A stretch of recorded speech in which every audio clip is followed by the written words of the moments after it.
Чорапките от преждата на Natco Designs са готови от едното челе. Искам да ви покажа какви разцветки са се получили по чорапките. Като на единия чифт, я да видя къде беше, но интересно петно. Ето го.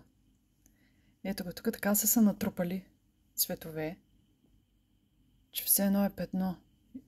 Нарочно направено. На мене много ми харесва. Ето. Много са красиви. И най-важното, много са пухкави. Много. Но ако мога да се види отблизо, пуха, много са меки. Ето. Ето. Страхотна е преждата. Ръчно я багри Надя от Natco Designs. Силно препоръчвам. Чорапките са мъжки размер. 43-44. Готови са. Ето. И ги пускам за продажба вече.